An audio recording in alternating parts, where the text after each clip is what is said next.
హల్లెలూయా, హల్లెలూయా.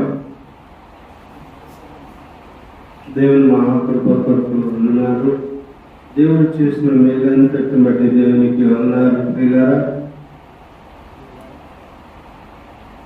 అనేక మంది స్వేచ్ఛను కోరుకుంటూ స్వేచ్ఛగా బ్రతకాలని ఆశపడుతూ ఉన్నారు.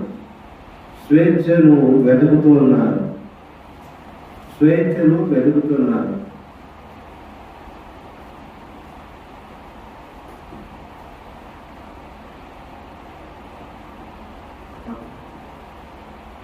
ఇది గోవింద నాకు కనపడుతుంది.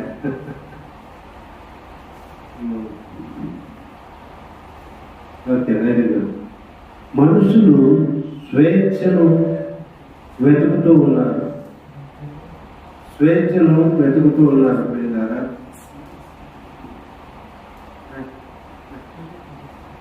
స్వేచ్ఛను వెతుకుతూ ఉన్నారు. స్వేచ్ఛ, ఎలాంటి స్వేచ్ఛను వెతుకుతూ ఉన్నారంటే, నన్ను ఎవరు ఏమీ అడగకూడదు, నన్ను ఏమీ ఎవరు అబ్జెక్షన్ చేయకూడదు, నేను ఎక్కడికి వెళ్ళినా ఎవరు నన్ను ప్రశ్నించకూడదు, నేను ఏ తప్పు చేసినా నన్ను ఎవరు ఏమీ అనకూడదు. ఇలాంటి స్వేచ్ఛను కోరుతూ ఉన్నారు. స్వేచ్ఛ జీవితానికి అలవాటు పడిపోతున్నారు ఈ దినాల్లో ప్రజలు. స్వేచ్ఛ ఉండాలి. ఏమై తప్పు చేసినా ఎవరు ప్రశ్నించకూడదు అనుకుంటున్నారు.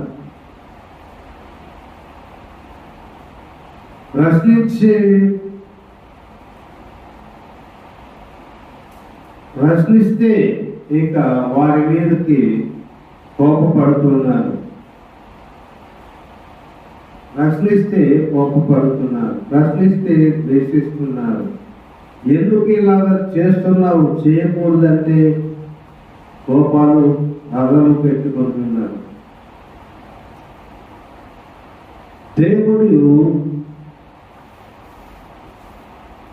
దేవుడు కూడా నీవు ఇలా ఉండాలి, ఇది చేయకూడదు, ఇది నీవు చేయాలని దేవుడు మనకు కొన్ని కట్టడలను విధులను పెట్టాడు. హల్లెలూయా. కొన్ని కట్టడలను విధులను దేవుడు మనకు పెట్టాడు. ప్రియులారా, కారణం ఏంటంటే ఆ కట్టడలు విధులు లేకపోయినట్లయితే మనకు నష్టం జరుగుతుంది, మనకు ప్రమాదము జరుగుతుందని దేవుడు కట్టడలను విధులను పెట్టాడు. ద్వితీయోపదేశకాండము 28వ అధ్యాయము చూడండి. ద్వితీయోపదేశకాండము 28వ అధ్యాయం.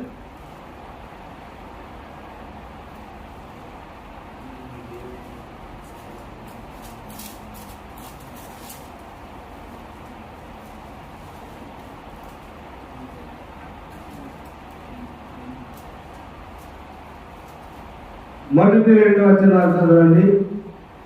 నీవు నీ దేవుడైన యెహోవా మాట శ్రద్ధగా విని, శ్రద్ధగా ఎట్నాలంట, శ్రద్ధగా వినాలి. ఓకే, చదవండి. నేను నీకు ఆజ్ఞాపిస్తున్నాడు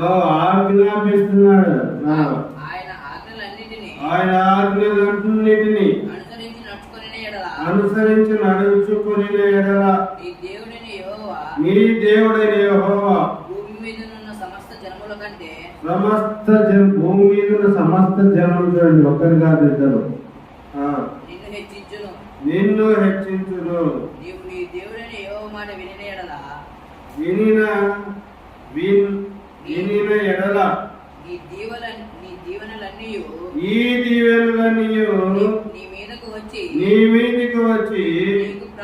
నీకు ప్రాప్తించును. నీవు పట్టణంలో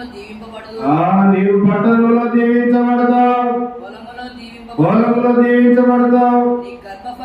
నీ గర్భఫలము, నీ భూఫలము, నీ పశువుల మందలన్నింటిలో నీ దుక్కిటెద్దులు, గొర్రె మేకల మందలు, నీ గొర్రెలుంటే గొర్రెలు, మేకలుంటే మేకలు దీవింపబడును. దీవించబడతాయండి. నీ గంపయు పిండి పిసుకు నీ తొట్టియు, నీ గంపయు పెండ్లి పిసుకు నీ తొట్టియు దీవించబడును. నీవు లోపలికి వచ్చినప్పుడు నీవు లోపలికి వచ్చినప్పుడు దీవింపబడదు. దీవించబడదు. వెలుపలికి వెళ్ళినప్పుడు వెలుపలికి వెళ్ళినప్పుడు దీవింపబడదు. దీవించబడదు. నీ మీద పడు నీ శత్రువులను, నీ మీద పడు నీ శత్రువులను యెహోవా యెహోవా నీ ఎదుట ఆతమగినట్లు చేయును. వారొక త్రోవను నీ మీదకు బయలుదేరి వచ్చి 7 త్రోవల 7 త్రోవలు పారిపోతారు. చాలండి. దేవుడు ఇచ్చిన ఆజ్ఞలను కట్టడలను మానవుడు పాటిస్తే వచ్చే దీవెనలు ఇక్కడ దేవుడు చెప్పడం జరిగింది. హల్లెలూయా, హల్లెలూయా. ఈ లోకంలో కూడా పోలీసులు, ట్రాఫిక్ పోలీసులు రోడ్డు మీద ఎర్ర లైట్ పడితే ఏం చేయాలి? బండి మీద పోయేటప్పుడు కార్లు వస్తాయి, ఏం చేయాలి? స్టాప్ అయిపోవాలి, ఆగిపోవాలి. ఆగిపోకపోతే అలాగే వెళ్ళామనుకోండి, ఏమవుతుంది? ప్రమాదం, యాక్సిడెంట్ అయిపోతుంది. మన వైపు రెడ్ లైట్ పడినప్పుడు మనం ఆగకుండా అలాగే పెడితే అటువైపు నుండి వచ్చే వాళ్ళు కొట్టేస్తారు, అంతే. కొట్టేస్తారు, యాక్సిడెంట్ అయిపోతుంది. కాలు ఇరగొచ్చు, చెయ్యి ఇరగొచ్చు, తల పగలొచ్చు, ఏదైనా చేయొచ్చు, ఏదైనా జరగవచ్చు. ప్రియులారా, ఈ లోకరీతిలో ఒక మనుషుడు పెట్టిన కట్టడలను ఎంత జాగ్రత్తగా ఆ లైట్ పడంగానే ఆగిపోతారు. మన గ్రీన్ లైట్ పడంగానే ఏం చేస్తారు?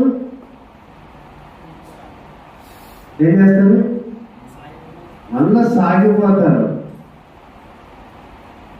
మానవుడు నియమించిన కట్టడలు గొప్పగా, దేవుడు నియమించిన కట్టడలు ఆజ్ఞలు గొప్పగా. ఏ గొప్పవి? ఏంటి గొప్పవి? దేవుని విధుల కట్టడలు చాలా గొప్పవండి. దేవుని ఆజ్ఞలు కట్టడలు చాలా విలువైనవి. ఎవరైతే ఇలాగ దేవుని మాటలు విని వాటి ప్రకారం జీవిస్తారు, అవన్నీ దీవెనలన్నీ మనకు దొరుకుతాయి. మనము అనుసరిస్తూ జీవిస్తూ ఉన్నప్పుడు దేవుడు వాటిని వలన దీవెన వస్తుంది. ప్రియులారా, ఎవరైతే విధేయత చూపరు, తిరుగుబాటు చేస్తారో దేవుని మాటలకు తిరుగుబాటు. మానవుని మాటలకే లైట్ పడినప్పుడు ఆగిపోయి, గ్రీన్ లైట్ పడినప్పుడు ముందుకు సాగిపోతున్న సామాన్య కట్టడలకు ఇంత రెస్పెక్ట్ ఇస్తే, దేవుని కట్టడలకు మనం ఎంత రెస్పెక్ట్ ఇవ్వాలో చూడండి.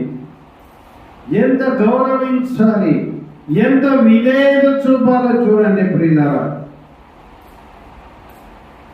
ఈ దినాల్లో ఎవరికైనా ఏమైనా చెప్పాలంటే భయం వేస్తుంది. నువ్వేంటి నాకు చెప్పేది, నాకు తెలుసు అంటారేమని.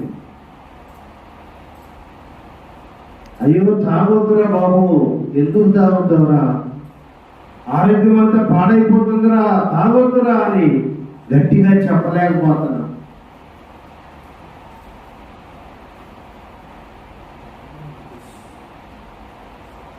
అదేంటో గేమ్ వీడియో గేమ్ ఆడుతుంది. కొట్టు ఇక్కడ ఉన్నాను అక్కడ ఉన్నాను అంటుంటారు. ఏం గేమ్ అంటుందండి? ఏది? పబ్జి. అదేనా? PUBG game. అక్కడ ఎక్కడో ఉంటాడు వాడు, ఇక్కడే ఉంటాడు. పట్రా పట్రా పట్రా ఇక్కడ అలాగా చాలా మంది 8 గంటలప్పుడు రాత్రి 1 గంట 2 గంటలప్పుడు ఆడుకుంటారు. ఎన్ని గంటలు? 1 గంట వరకు ఆడతావాను. నువ్వు ఆడవా? నువ్వు మంచిగా అయితే రాదు ఆడతాడు. ఆడతావా? ఆడతావు. Very good. యథార్థం ఒప్పుకున్నాడు. యథార్థం ఒప్పుకోవడం కూడా ఒక దీనత్వమే. తప్పులు అందరూ చేస్తాను. నేను చేశాను. నేను తాగాను, వ్యభిచారం చేశాను, దొంగతనం, అబద్ధాలు, కొట్టుకోవడం, తిట్టుకోవడం, అన్ని పాపాలు చేశాను. నేను ఒక్కరోజు పరిపూర్ణి కాలేదు, ఒకరోజు సేవకుని కాలే. అన్నిటి నుంచి దేవుడు విడిపించాడు. ఈరోజు మీ ముందు సేవకునిగా ఉన్నాను. అనేకలు ఉంటాయి, కానీ ఎవరైతే ఒప్పుకొని విడిచిపెడతారో వాళ్ళు గొప్పవాళ్ళు. హల్లెలూయా, హల్లెలూయా. నేనేమి చాలా మంది ఎట్లా ఉంటారంటే, నేను ఇంత ఓపెన్గా చెప్పాను కదా, సంఘం మీద రికార్డు కూడా అయింది. ఒప్పుకోవడం కూడా చాలా దీనత్వం అది. ఎవరైతే ఒప్పుకొని విడిచిపెడతారో వాళ్ళు దేవుని కనికరాన్ని పొందుతారు. హల్లెలూయా, హల్లెలూయా. ప్రియులారా, నాకెవరు చెప్పాల్సిన అవసరం లేదు, నాకంతా తెలుసు. నా ఇష్టము నా సెల్లు అంటే ఏం ఉపయోగం? ఒరే బాబు, సినిమాలకు వెళ్ళొద్దురా, డబ్బులు దండగా. ఆ సినిమాను చూసి సినిమాలో ఏం చేసావో అలాగే చేయడానికి చేస్తున్నావురా, నీవు చెడిపోతున్నావురా, వద్దురా, మానేయాలంటే నువ్వేంటి నాకు చెప్పేది? నా డబ్బులు, నా ఇష్టం వచ్చినట్టుగా నేను బతుకుతానంటే ఎవరు నష్టపోతారు? ఎవరు నష్టపోయేది?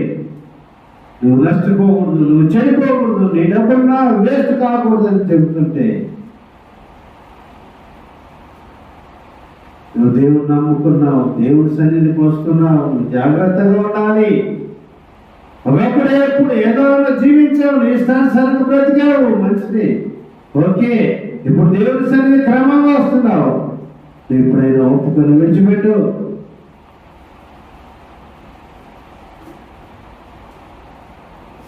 ఒప్పుకొని విడిచిపెట్టు. ప్రియులారా, పాపంలో ఒప్పుకొని విడిచిపెట్టేవారు ధన్యులు అవుతారు. ఎలాగ ధన్యులు అవుతారు? ఈ దీవెనలన్నీ వారికి వస్తాయి. ఈ దీవెనలు, ఈ ఆశీర్వాదాలన్నీ వస్తాయని దేవుడు మాట్లాడుతున్నాడు. ప్రియులారా, ఈ 28వ అధ్యాయము మళ్ళా చదవండి. దేవుడి చిత్తమైతే ఈ 28వ అధ్యాయం అంతా కంఠస్థం చేయండి. ఎందుకు చెప్తున్నా అంటే కంఠస్థం చేయమని. ఈ 28వ అధ్యాయంలో మొదటి భాగంలోనేమో దేవుని మాట విని లోబడిన వారికి దీవెనలు ఉన్నవి. రెండవదిగా రెండవ భాగం ఏముంటుందంటే, దేవుని మాట విని లోబడకుండా తమ ఇష్టానుసారంగా బ్రతికే వారికి కలిగే నష్టాలు కూడా తర్వాత ఉన్నాయి. ఇది కంఠస్థం చేయండి ఈ అధ్యాయాన్ని. వచ్చే వారం నాకు ఇక్కడ చెప్పాలి మీరు అందరూ. హల్లెలూయా. వచ్చే వారం చెందు చెబుతాడు, ఎవరు చెబుతారు మనకి చూడాలి. 28వ అధ్యాయం అంటే మళ్ళీ ఎవరు రావడం వేయరు. నేర్చుకుంటే నీకు దేవుని ఆశీర్వాదం ఉంటుంది. నా ఇష్టం ఎవరైనా అడుగుతారు, వాళ్ళు చెప్పాలి. 28వ అధ్యాయం అంతా నేర్చుకోండి. ఈ అధ్యాయం నేర్చుకుంటే మీ జీవితం అంతా బ్లెస్సింగ్ ఉంటుంది. మీకు భయం వస్తుంది. మీకు దీవెనలు ఒకటే చదివించినాను, కింద ఎన్ని నష్టాలు ఉంటావో చూపించడం.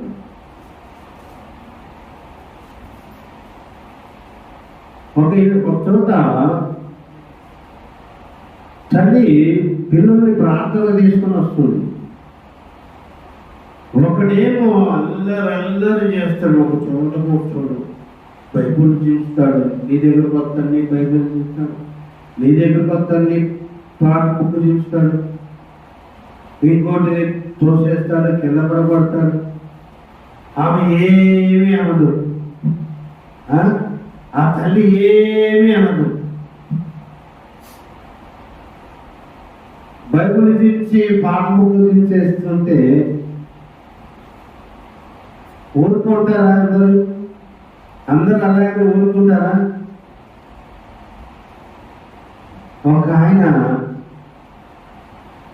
2 దెబ్బలు వేసాడు ఆయన అబ్బాయి కొట్టుకొని. ఏడ్చుకుంటా పోయి వాళ్ళమ్మ దగ్గర పెట్టి వాళ్ళమ్మ కంప్లైంట్ చేసి, ఎవరు పట్టిందంటే చర్చి అయిన తర్వాత గొడవ పెట్టుకుంది. ఆ తల్లి గొడవ పెట్టుకొని పాస్టర్ దగ్గరికి పంచాయతీకి వచ్చింది. ఎవరి దగ్గరికి? పాస్టర్ దగ్గరికి పంచాయతీ వచ్చింది. పాస్టర్ అందరిని గమనిస్తుంటాడు కదా. హల్లెలూయా హల్లెలూయా హల్లెలూయా అంటే నోరు మూసుకొని ఉన్నారు. హల్లెలూయా గట్టి చేద్దాం. హల్లెలూయా. పాస్టర్ దగ్గరకు వచ్చారు. పాస్టర్ ఇక్కడ నిలబడి ఏం చేస్తాడు? ఎవరైనా ఏం చేస్తున్నారు కదా? ఏం చేస్తుంటాడు? నిద్రపోతుంటాడా? అందరినీ గమనిస్తుంటాడు. పాస్టర్ దగ్గరికి వచ్చిన తర్వాత, అయ్యా చూడండి అయ్యా, చిన్న పిల్లోడు చూడకుండా ఆయన పెద్ద ఆయన నా పిల్లోడు కొట్టాడయ్యా అనుకోండి. అయ్యా ఎందుకు కొట్టారండి చిన్న పిల్లోని అని అడిగాడు. ఎప్పుడు నా బైబుల్ చేస్తాడు, పాట బుక్ రాస్తాడు. ఇప్పటికి 2-3 బైబుల్ 3 పాట బుక్లయ్యా మళ్ళా తెచ్చాడయ్యా. మరి ఎప్పుడు నేను అడగలేదు, పిల్లోడు కదా అని ఊరికిన గమ్మునా ఉన్నానండి. మరి ఈరోజు కూడా 4 బైబుల్ 4 పాట బుక్ తెచ్చాడండి. అందుకని కోపం తట్టలేదు, 2 దెబ్బలు అట్లా వేసాను. ఒక పాస్టర్ అన్నాడు, అమ్మా నీ కుమారుని ఒక చోట పెట్టుకోవట్లేదు, నేను వదిలేస్తున్న నేను కూడా గమనించాను. ఈయన ఒక్కరిని బైబుల్ ఎక్కించలేదు, పాట పూజించలేదు. చాలా మంది దగ్గరికి వెళ్ళి చేశాడు, నేను గమనిస్తున్నాను. నీవు ఎట్లా కంట్రోల్ పెట్టావు నీ బిడ్డలను? బయట వారు కంట్రోల్ పెడితే నువ్వు సహించలే. నీ పిల్లలను క్రమశిక్షణను పెట్టుకుంటే ఈరోజు ఆయన 2 దెబ్బలు వేసేవాడు కాదు కదా. నువ్వు ఎంత నిర్లక్ష్యంగా ఉన్నావు నీ బిడ్డలను ప్రార్థనలో వదిలిపెట్టేస్తున్నావు. ప్రార్థనకు వచ్చేది ఈ పిల్లల్ని చర్చంత చెప్పడానికి కానీ పిల్లల్ని తీసుకొచ్చేది కొంచెమైన నీకు బాధ్యత ఉండక్కర్లేదా? నీ పిల్లలు ఎక్కడ ఉన్నారో నీకు తెలియక్కర్లేదా? అందరి దగ్గరికి వెళ్ళి పుస్తకాలు చించేస్తున్నాడు, ఏదో లాగేస్తున్నాడు, అల్లరి చేసేస్తున్నాడు, తోసేస్తున్నాడు, ఎక్కడి నుండో గమనిస్తున్నాడు. కానీ నువ్వు మాత్రం పట్టించుకోవట్లేదు, స్వేచ్ఛను కోరుకుంటున్నాడు. ప్రియులారా, మనల్ని ఎవరైనా దిద్దుతూ ఉన్నారంటే, సరి చేస్తున్నారంటే వారు మనల్ని ప్రేమిస్తున్నారని. అందరినీ దిద్దలేరు, అందరినీ సరి చేయలేరు. చెడిపోతాడు ఈ పని చేస్తే. తాగుతూ ఉన్నాడు అనుకోండి, సారాయి తాగేవాడు ఉన్నాడు అనుకోండి, రే తాగొద్దురా, నీ కిడ్నీలు పాడైతాయి, నీ లివర్ పాడైపోతాయి, నీ సిగరెట్ తాగొద్దురా, నీ లివర్ పాడైపోతుంది, జాగ్రత్తగా ఉండరా, వదిలేసేరా అని చెబుతున్నాడంటే ఏమని అర్థము? తన మేలును కోరుతున్నాడని అర్థము, తను బాగుపడాలని అర్థము.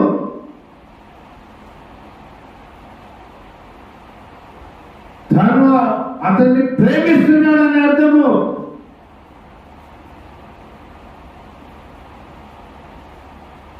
తనని ఎంతగానో ప్రేమిస్తున్నాడని అర్థము. తన జీవితాన్ని పాడు చేసుకుంటున్నాడని బాధతో చెబుతున్నాడని.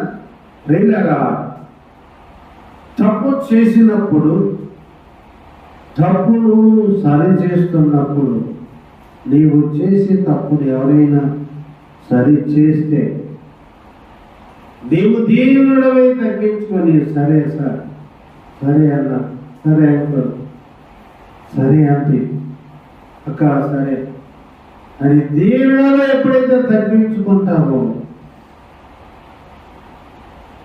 దేవుని యొక్క ఆశీర్వాదం పొందుతావు. దేవుని యొక్క కృపను నీ పొందుతావు. దేవుని యొక్క ఆశీర్వాదాన్ని పొందుతావు. ఆ వ్యక్తి ఎప్పుడైతే తాగొద్దురా, నువ్వెవరు నాకు చెప్పేదా అని తిట్టినప్పుడు, అననప్పుడు, తాగొద్దురా బాబు, పాడైపోతుంది ఆరోగ్యం అని, సర్లే అని అన్నాడు అనుకోండి, అతనికి సరే అన్నప్పుడు అతని మీద ఎంత ప్రేమ పెరుగుతుందా, ఎంత గౌరవం పెరుగుతుంది. అరే పిల్లుడు చెప్తే విన్నాక ఎంతో గౌరవం పెరుగుతుంది. నువ్వేంటి నాకు చెప్పేదన్నా అనుకోండి, ఏమనుకుంటాడు, ఎంత గర్విష్ఠుడే, నేను ప్రేమతో వీడిని గద్దిస్తుంటే, దిద్దుతూ ఉంటే, నువ్వేంటి నాకు చెప్పేది అంటున్నాడే. ప్రియులారా, ఎంత విధేయత ఉండకూడదు. వినాలి, దేవుని మాటలకు వినాలి, తల్లిదండ్రుల మాటకు వినాలి, పెద్దల మాట వినాలి. కాలేజీకి వెళ్తున్నాము కదా, మీరు కాలేజీకి వెళ్తుంటారు. కాలేజీకి వెళ్ళినప్పుడు ఒక హోంవర్క్ చేయలేదు అనుకోండి, ఏం చేస్తారు sir? You are doing very good అంటారా? ఏదో ఒక పనిష్మెంట్ ఇస్తారు కదా. అంటే ఈ మధ్యన కొట్టడం లేదంటే, కొట్టడం లేదు. ఒక టీచర్ గారు మాట్లాడుతున్నాడు ఏంటంటే, అయ్యా ఒక పిల్లలు మేము దిద్దడానికి మాకు భయం వేస్తుందయ్యా, భయం వేస్తుందండి. ఒక పిల్లవాడిని గట్టిగా గద్దించడానికి మాకు ధైర్యం చాలడం లేదండి. ఒక పిల్లవాడిని ఒక దెబ్బ వేద్దామంటే మేము భయపడుతున్నామండి. ఒక అల్లరి చేస్తున్నప్పుడు గట్టిగా హెచ్చరిద్దామంటే మాకు ధైర్యం చాలడం లేదండి. ఒక తప్పు చేసినప్పుడు రే అని గద్దించి 2 దెబ్బలు వేయలేకపోతున్నామండి. ప్రియులారా, తప్పు చేసినప్పుడు దిద్దేవారికి, టీచర్లకు ఈ దినాలు చాలా బాధపడుతుంది. ఆమె చాలా బాధపడుతూ చెప్పింది ఆమె. వాళ్ళని మేము ఎలా బాగు చేసేది, మేము ఎలా వారిని సరి చేసేది, మేము వారిని కఠినంగా హెచ్చరించకపోతే, దిద్దకపోతే, 2 దెబ్బలు వేయకపోతే వారు ఎలా వాడు క్రమశిక్షణలోకి రాగలుగుతాడు చెప్పండి అని ఆమె చాలా బాధపడుతూ చెబుతుంది. ప్రియులారా, చాలా బాధపడుతూ చెబుతుంది. వారు ఎలాగా ఉన్నతమైన చదువులకు వెళ్ళగలుగుతాడు. మేము ప్రాథమిక విద్యలోనే వారిని సరి చేయకపోతే, వారిని దిద్దకపోతే, వారిని క్రమశిక్షణలో పెంచకపోతే వాడి భవిష్యత్తు ఎలాగా ముందుకు సాగగలదు అని ఆమె టీచర్ గారు చాలా బాధపడ్డారు. ప్రియులారా, ఇంట్లో నీ తల్లిదండ్రులు నీవు దిద్దాలి, నువ్వు దిద్దుకోవాలి. కాలేజీలో నీ లెక్చరర్స్ దిద్దాలి, నిన్ను హెచ్చరించాలి, నీకు 2 దెబ్బలు వేయాలి కూడా. చర్చిలో దేవుని సేవకులు నిన్ను దిద్దాలి, నిన్ను గద్దించాలి, నిన్ను హెచ్చరించాలి, నువ్వు దిద్దుకోవాలి. నువ్వేంటి నాకు చెప్పేది అంటే నష్టపోయేది. కాలేజీలో ప్రిన్సిపాల్ లెక్చరర్ చెప్పిన నువ్వేంటి నాకు చెప్పేది అంటే నష్టపో. తల్లిదండ్రులు హెచ్చరిక చేస్తున్నప్పుడు నువ్వేంటి నాకు చెప్పేది నాకు తెలుసు. ఇది నా తల్లిదండ్రులు కూడా నువ్వేంటి నాకు చెప్పేది నాకు తెలుసులే. మీ కాలంలో కాదులే, ఇప్పుడు మీకు తిక్క కాలం అప్పుడు అలా ఉంది, ఎప్పుడు అలా లేదులే, నువ్వేం నాకు చెప్పొద్దు నాకు తెలుసు. తల్లిదండ్రులు ధృవీకరిస్తున్నారు. మాస్టర్లు కూడా అంటే మీరు చాలా మంచిది, దైవ సేవకులు కూడా దూషిస్తున్నారు. డైరెక్ట్ గా కానీ చాకున్నది ఏదో మాట్లాడుకుంటారు. మోసం వీళ్ళ దైవ సేవకుడు ఎత్తినప్పుడు, తల్లిదండ్రులు ఎత్తినప్పుడు, కాలేజీలో టీచర్స్, స్కూల్లో టీచర్లు, కాలేజీ లెక్చరర్లు దిద్దినప్పుడు లోపల నేర్చుకో. కాలేజీలో నాకు తెలుసు నువ్వేది నాకు చెప్పేదని అన్నావు అనుకో, నీకు నేర్పించడానికి ఇష్టపడతానా? మీ కాలేజీలో మీ లెక్చరర్ రై ఏట్లో నువ్వు ఇలా చేసావు, ఈ లెక్క తప్పు చేసావు, ఈ రికార్డులతో పూర్తి చేయలేదని నేను గర్దించినప్పుడు నాకు తెలుసు, ఇప్పుడు కాదు మళ్ళా చేస్తాను, నాకు ఇష్టమైనప్పుడు చేస్తాను, నాకు వీలైనప్పుడు చేస్తాను అని అన్నారనుకోండి ప్రియులారా, ఆ లెక్చరర్ ఏదైనా ఇంకా మంచి సంగతులు ఇది నేర్పించడానికి ఇష్టపడతారా? ఒరే వీటిలో ఎందుకు లేదు తలనొప్పి, మనం చదువు చెప్పినా సరే చదువు చెప్పకపోయినా మన జీతం మనకు వస్తుంది అనుకుంటున్నారు. ఈ దినాల్లో టీచర్లు లెక్చరర్లు అదే ఇలాగే అనుకుంటున్నారు. మాకేముంది సార్, మొదట బాధపడ్డారు, మా సార్ మీద కంప్లైంట్ చేశారు అబ్బాయి, వాళ్ళ నాన్న వచ్చి కొట్లాడాడు, వాళ్ళ అమ్మ నాన్న వచ్చి కొట్లాడాడు, మాకు అవసరమా సార్, మేము వాళ్ళతో తిట్టించుకున్నాం ఎందుకు సార్, మా జీతాలు మాకు వస్తాయి సార్, టైంకి వచ్చి టైంకి వెళ్ళిపోయినా ఉంటారు. అలాగా టీచర్లు లెక్చరర్లు అలాగైపోయినా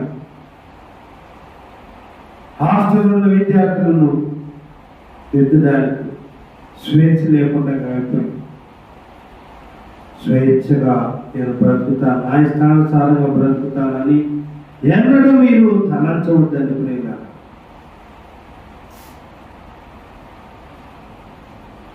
సలహాదారులు అనేకులు ఉండటం వల్ల క్షేమము కలుగునని వాక్యం.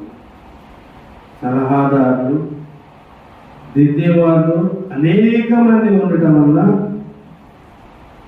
మేలు కలుగుతున్నారు. నేను ఎంతమంది దిద్దుతుంటే అంతగా నీవు ఏ యాంగిల్లో నేను దిద్దుతుంటారో ఆ యాంగిల్లో నీవు భద్రపరచబడుతుంటావు, సరి చేయబడుతుంటావు, నీవు గొప్పగా ఎదుగుతూ ఉంటావు. నువ్వు విద్యలో సరి చేయబడుతున్నావు అనుకోండి, విద్యలో అలా పైకి వెళ్తావు. తల్లిదండ్రులు నువ్వు దిద్దుతున్నావు అనుకో, నీ కుటుంబంలో నువ్వు ఎదుగుతావు. సంఘంలో నేను దిద్దుతూ ఉంటే సంఘంలో నీవు భక్తులు ఎదుగుతావు. భక్తిలో ఎదిగి ఒక మంచి భక్తుడవుతావు. నాకు ఎవరు చెప్పకూడదు అనుకుంటే నీవు ఎక్కడ ఉన్నవాడు అక్కడే అయిపోతావు. నీ జీవితము ఎక్కడో ఒక చోట ముగుస్తుంది, ఎక్కడో ఒక చోట ఆగిపోతుంది. ప్రియులారా, దిద్దేవాళ్ళు ఎవరైనా కానివారు ఒక తప్పు చేసినప్పుడు ఇలా చేద్దాం అన్నారంటే నీవు నిజంగా తప్పు చేస్తే సారీ సారీ అన్నా, సారీ అంటూ సారీ సార్, ఈ సారీ అనేది నేను గొప్పవాడిగా చేస్తాను. రాదు అవును సార్ నేను ఆడుతున్నాను ఒప్పుకోవడం అది చాలా బ్లెస్సింగ్ రాదు, దేవుని దీవెన ఉంటుంది.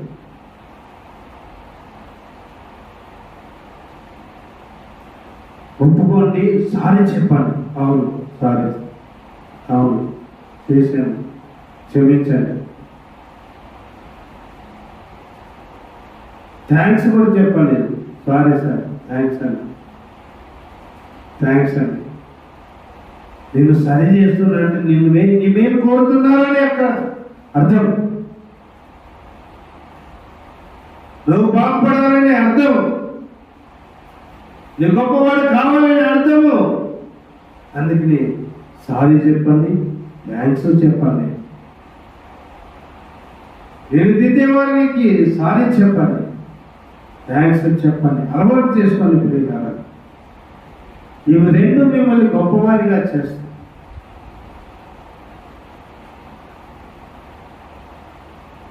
అందరూ నిన్ను ఒకే యాంగిల్లో చూడలేరు కదా.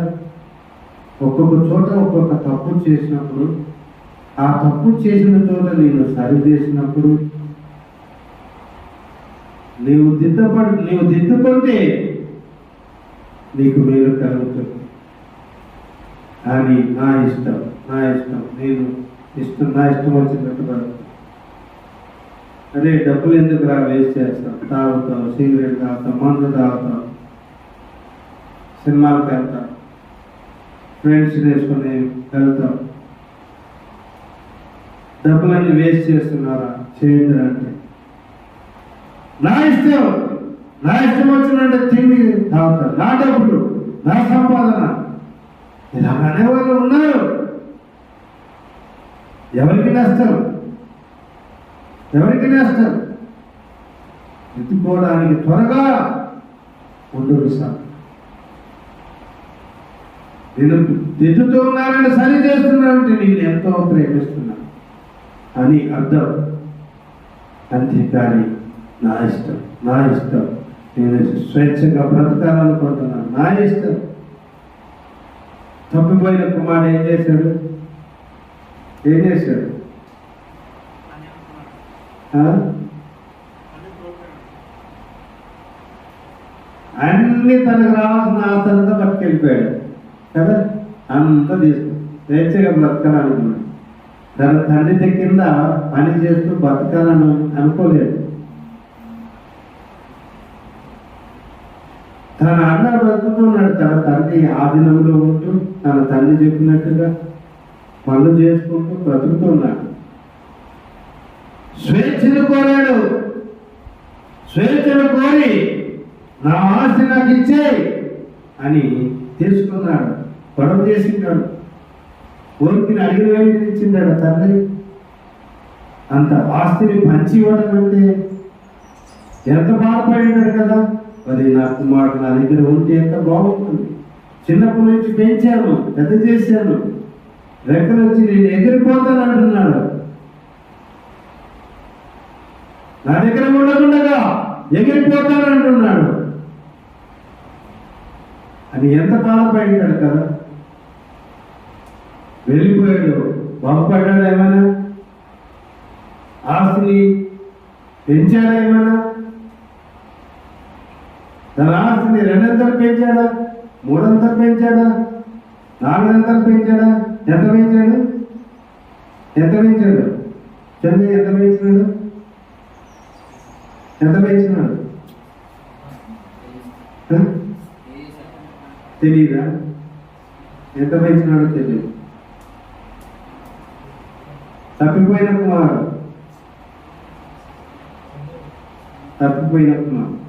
ఎంత పెంచాడు? ఏమిటా? 0. Very good. ఉన్నదంతా ఆగం చేసేసాడు. అది ఉన్నదంతా ఆగం చేశాడు. తండ్రి చెప్పినట్టు వినలేదు, నష్టపోయాడు. తనకు అన్నం దొరకడం లేదుగా, తన తినడానికి తిండి కూడా లేదు, తను పని చేసే యజమాని అన్నం కూడా పెట్టడం లేదు. ఆకలి వేస్తుంటే ఆ పంతులు తినే పొట్టు తింటున్నాడు.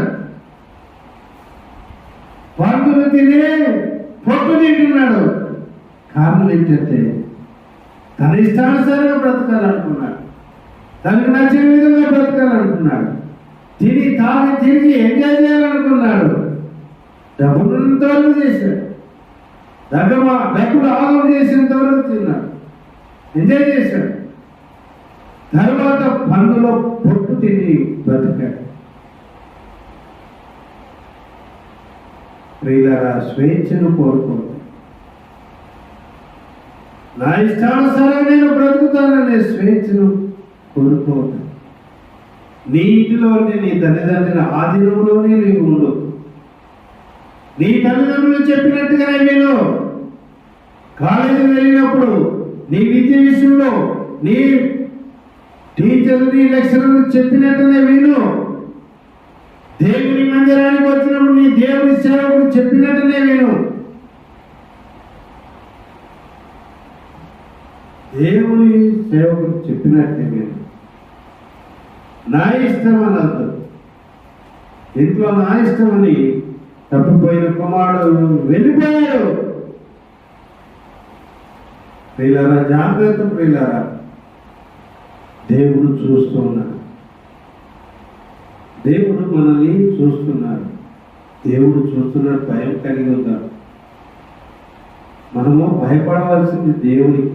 దేవునికి భయపడుతున్నామా లేదా మనము చూసుకోవాలి. దేవునికి భయపడుతూ బ్రతకాలి. హల్లెలూయా, హల్లెలూయా. దేవునికి భయపడాలి. నీవు నీ దేవుడైన యెహోవా మాట శ్రద్ధగా విని నేడు నేను నీకు ఆజ్ఞాపించుచున్న ఆయన ఆజ్ఞలన్నిటిని అనుసరించి నడిచిన ఎడల నీ దేవుడైన యెహోవా భూమి మీద నున్న సమస్త జనముల కంటే నిన్ను హెచ్చించును. నీవు దేవుని మాటలకు విధేయత చూపడము నీవు అభ్యాసము చేయాలి. ఎందుకు చేయాలి? చేస్తే ఏంటి లాభము? నేను ఏం చేస్తానంట? గొప్పగా ఇచ్చేస్తాను. చదవండి అన్నమాట. సమస్త జనముల కంటే నిన్ను హెచ్చించును. దేవుడు హెచ్చిస్తాడంట సమస్త జనుల కంటే. దేవుని చేత దీవించబడాలంటే, దేవుని చేత ఆశీర్వదించబడాలంటే మనము దేవుని మాటకు విధేయత చూపాలి. దేవుని ఆజ్ఞలకు విధేయత చూపాలి. దేవుని ఆజ్ఞలకు లోబడటం, నడుచుకోవడము మనము నేర్చుకోవాలి. లోబడానికి ఏం ఆప్షన్ వేరే పెట్టుకోకూడదు. ఇక వేరే ఆప్షనే పెట్టుకోకూడదు. లోపడటమే అంతే, అదొక్క ఆప్షనే. దేవుని మాటలకు నేను లోబడతాను అదొక్కటే. ఇక వేరే ఆప్షనే మనం పెట్టుకోకూడదు. మళ్ళా ఏం ఆప్షను? ఇప్పుడే ఎందుకులే, అంత భక్తి ఎందుకులే, ఇప్పుడే యవనస్తుని నేను చదువుకుంటున్నాను, ఇప్పుడే నాకు అంత అవసరం లేదు, ఇప్పుడే నీకు అవసరము. ఇప్పుడు దేవుని ఆజ్ఞకు లోబడితేనే నువ్వు క్రమంగా నడుస్తావు. పెద్దవాడైనప్పుడు నీవు బ్లెస్ అవుతావు. ఇప్పుడే నాకు అక్కర్లేదు నువ్వు అనుకుంటే నువ్వు నష్టపోతావు. ఇప్పుడు ఎంత జాగ్రత్తగా నీ భక్తి లైన్ చేసుకుంటూ పోతావో ఆ మార్గంలో నువ్వు నడుస్తూ వెళ్తావు. నీ వెనకాల దేవుని ఆశీర్వాదాలు నేను పైకి లేపుకుంటూ వస్తావు. దేవుని కాలంలోనే నీకు అవసరము. నాతో పాటు భక్తి చేసిన వాళ్ళు చాలా మంది ఉన్నారు. అందులో ఇలాగనే అనుకొని భక్తి చేయకుండా తన ఇష్టానుసారంగా బ్రతికి ఒక చోట హైదరాబాద్ దగ్గర ఒక చోట చిన్న హోటల్ పెట్టుకొని భార్య విడిచిపెట్టి వెళ్ళిపోయింది. ఒక కూతురు ఉంది. ఆ అమ్మాయి మెంటల్గా సరిగా లేదు. రోడ్డు పైన ఒక చిన్న బల్బు పెట్టుకొని బ్రతుకుతూ ఉన్నారు. కర్నూలులో మంచి ఆస్తి ఉంది, ఒక మంచి ఇల్లు ఉంది రైల్వే స్టేషన్ దగ్గర. ఆ ఇల్లు అమ్మేసుకున్నారు, కొన్ని స్థలాలను అమ్మేసుకున్నారు, పోగొట్టుకున్నారు. ఈరోజు ఒక చోట చిన్న టీ బంకు పెట్టుకొని అక్కడే ఆ టీ బంకు దగ్గరనే రోడ్లోనే పడుకుంటున్నాడు. చిన్న బిడ్డను పెట్టుకొని బతుకుతూ ఉన్నాడు. భార్య వదిలిపెట్టింది. చాలా బాధేసింది, చాలా బాధేసింది. అక్కడ ఒక గంట కూడా నేను ఉండలేకపోయాను. బట్టలంతా పాడైపోయి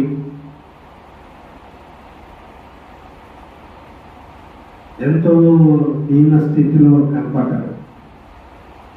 ఉన్నప్పుడు బాగా పనిచేసేవాడు. అపోలో హాస్పిటల్లో పనిచేసేవాడు. కర్నూలు అపోలో హాస్పిటల్ కదా, ల్యాబ్లో పనిచేసేవాడు. చక్కని జీతం ఉండేది. భార్య కూడా నర్సు పని చేసేది. ఆమె చనిపోయింది. మళ్ళీ నువ్వు పెళ్లి చేసుకున్నాడు. దేవునికి లోబడి లేకపోయాడు. అన్న కూడా చెప్పాను, బ్రదర్ ఎందుకు మీరు భక్తిలో బాగా ఉండేవాళ్ళు, ఎందుకు మరలా మీరు ఇదైపోయినారు, మరలా దేవుని సేవలోకి రండి అని చెప్పారు. లేదు బ్రదర్ నేను చేయలేదు, నేను బాగా ఇరుక్కొని పోయినా అన్ని సమస్యలతో ఇరుక్కొని పోయినాను. ఇరుక్కొని పోయినానండి. నేను రాలేను, బయటికి రాలేను, సేవ చేయలేను, మందిరానికి కూడా వెళ్ళలేని పరిస్థితి నాది. మందిరానికి కూడా వెళ్ళడం లేదు.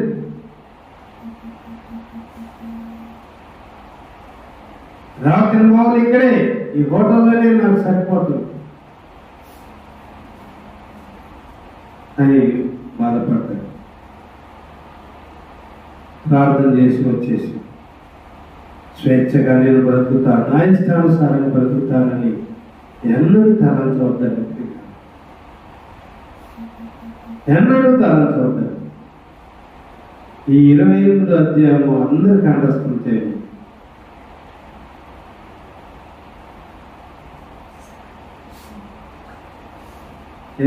ఎక్కడ ఆలోచన చేస్తున్నావు? ఇక్కడ చూద్దాం, నాకు నా వైపు ఉండటం లేదు. ఆలోచన ఇద్దరు ఆలోచన ఎవరిని చూస్తున్నావు? దేవుని చూసిన కనబడుతున్నారు నీకు అక్కడికి. వీటిలో నా వైపు వాటిని చెప్తాను. నా వైపు చూస్తే మీకు చక్కగా వెలుగులు వస్తాయి. చూపు వల్ల మనసుకి ఏకీకరించబడుతుంది. చూడకపోతే మనసు చంచలత్వంలోకి వెళ్తారు. ఎప్పుడైతే దేవుని సేవకులు చూస్తుంటారో, కాలేజీలో అయినప్పుడు లెక్చరర్లు చూడాలి. ఎవరైనా ఏదైనా చెప్తుంటే వాళ్ళ వైపు చూడండి. ఇంట్లో అమ్మగారు కానీ, కాలేజీలో మీ టీచర్ లెక్చరర్ కానీ, చర్చిలో పాస్టర్ కానీ చెప్తున్నప్పుడు అతని వైపు చూస్తూ ఉండాలి. అప్పుడు మనసు కొంచెం ఏకాగ్రతతో, లేకపోతే చంచల ఎక్కడికి వెళ్ళిపోతుంది. హల్లెలూయా. ప్రియులారా, స్వేచ్ఛను ప్రేమించుతాను, నా ఇష్టానుసారం బ్రతుకుతానని అన్నప్పుడు నీకున్న స్వేచ్ఛను దేవుని మాటలకు లోపరచు. నీ స్వేచ్ఛను దేవుని మాటలకు లోపరుచుకొని నీవు లోపరుచుకో. దేవుని మాటలకు లోపరుచుకో. అక్కడనే ఉండదు, అక్కడ దేవుని మాటలకు విధేయించు. దేవుడు నేను గొప్పగా దీవిస్తాడు. దేవుడు హెచ్చిస్తాడు. నేను దేవుడు మహిమపరుస్తాడు. ప్రియులారా, కొద్దిసేపు ప్రార్థన చేసుకున్నాం. ప్రార్థన చేయండి. అందరూ మోకరించండి, ప్రార్థన చేయండి. ఇంతవరకు నీ ఇష్టానుసారంగా స్వేచ్ఛగా బ్రతకావా?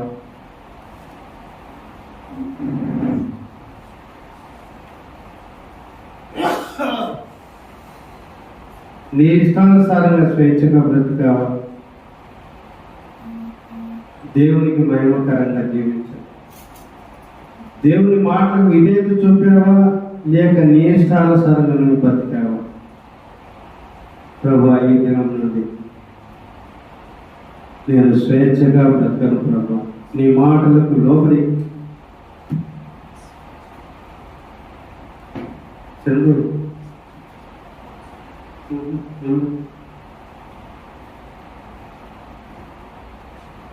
దేవునికి దగ్గర సరి చేసుకొని, దేవుని దగ్గర సరి చేసుకోవాలి. ప్రభువా, ఇంత నా ఇష్టానుసారంగా, నా ఇష్టానుసారం నేను బ్రతకాలి, నువ్వెవరు నాకు చెప్పేది అని అన్నాను ప్రభు. నీ మాటలు చెప్పినట్టుగా నేను వినలేదు ప్రభు, పెద్దలు చెప్పినట్టుగా వినలేదు ప్రభు, సంఘంలో దేవుని సేవకు చెప్పినట్టుగా వినలేదు ప్రభు, తల్లిదండ్రులు చెప్పినట్టు వినలేదు ప్రభు, నా కాలేజీలో లెక్చరర్ చెప్పినట్టుగా నేను వినలేదు ప్రభు.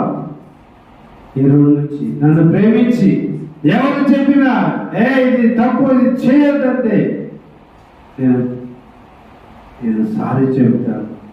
చెప్పినందుకు థ్యాంక్స్ చెప్తానయ్యా, ఎస్ అయ్యా, నేను సారీ చెప్తాను, థ్యాంక్స్ చెప్తాను అని దేవునితో మంచిది మాట చెప్పు. నేను దేవునితో మంచి మాట చెప్పు. బ్రహ్మా, నీకు దర్శించు. తప్పిపోయిన కుమారులాగా ఎవరు ఉండలేదు ప్రభా, ఎవరు తప్పిపోకుండా చేయము నాయన. పందుల పొట్టు తిన్నాడు ప్రభా, తన తండ్రి మాట జవదాటిపోయి నా ఇష్టము నేను వేరుగా బ్రతుకుతానని వెళ్ళాడు ప్రభు. పందులు తినే పొట్టు తిన్నాడు ప్రభు. అది తింటుంటే కూడా ఆ పందులు తరిమాయి, ఆ యజమాని తరిమేశాడు ప్రభు. ప్రభా కనికరించు, ప్రభా కనికరించు, ప్రభా కనికరించు, ప్రభా దర్శించు. నా ఇష్టానుసారం నేను బ్రతుకునగా, నీ ఇష్టానుసారం నేను బ్రతుకుటకు నాకు శక్తిని బలం దయచు, జ్ఞానం గ్రహింపదయచు. శక్తిని బలం దయచు, జ్ఞానం గ్రహింపదయచు. మంచి ఆరోగ్యముల శక్తిని బలం దయచు. యేసు ప్రభు నామములో అడుగుచున్నాము తండ్రి, ఆమేన్. తండ్రి యొక్క ప్రేమ యొక్క మానిక కృప, పరిశుద్ధాత్మ యొక్క నిత్య సహవాసం, సమాధానము, నెమ్మది ఇప్పుడు ఎల్లప్పుడూ ఆయన మాటలకు లోబడి దిద్దుకొని సరి చేసుకుని జీవించినట్లుగా, ఆయన ఆజ్ఞలకు లోబడి నడుచున్నట్లుగా పరిశుద్ధాత్మ దేవుడు మన అందరికీ సహాయం చేయను గాక. ఆమేన్. అందరు గట్టిగా చేద్దాం. ఆమేన్, ఆమేన్.